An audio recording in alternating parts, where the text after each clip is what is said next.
Bernardo i sve vas još jednom srdačno pozdravljam i iznimno mi je zadovoljstvo što to mogu učiniti ovdje iz Ogulina, ispred naše Ogulinske bolnice gdje zapravo možemo svjedočiti o nužnosti i opravdanosti ulaganja u zdravstvo, u sam zdravstveni sustav, što nam zapravo i u prilog tome govori i činjenica da smo danas ovdje govorili o nabavi i digitalizatora, uređaja koji će olakšati i zapravo učiniti mnogo sigurnijim rad svih djelatnika opće bolnice i bolnice hrvatskih branitelja Domovinskog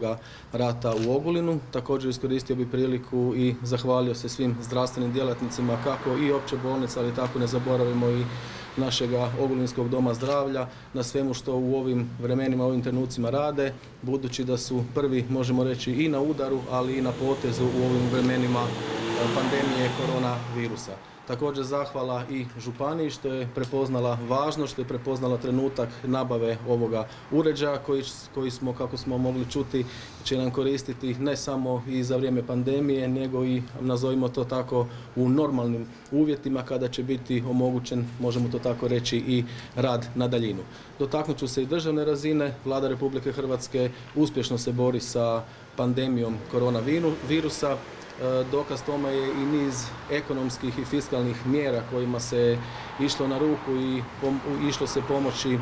hrvatskim gospodarstvenicima. Spomenut ću samo dva paketa, ona najpoznatija mjera koja su išli u ožujku i u travnju. To su mjere, zakonske izmjene koje je Vlada Republike Hrvatske donijela, koja je uputila u hitnu proceduru u Hrvatski sabor gdje su one izglasane. Spomenut ću onu najpoznatiju, možda i najznačajniju, to je mjera od pomoći od 3250 kuna, odnosno 4000 kuna od travnja pa nadalje po zaposlenom, mjera koju konzumira trenutno oko 100.000 hrvatskih poslodavaca koji zapošljavaju oko 600.000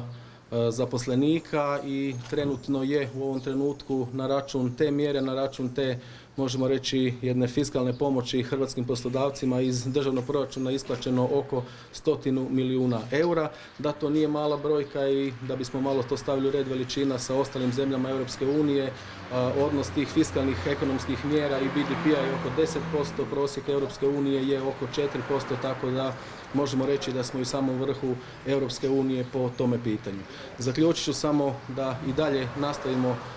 slušati upute, slušati naputke Vladinog nacionalnog stožera koji je pokazao svo ovo vrijeme da se vrlo dobro nosi sa situacijom, da je vrlo dobro razumije i nadam se da smo uskoro, možemo reći, pri kraju ove situacije i da ćemo se uskoro krenuti vedrim temama. Hvala lijepo.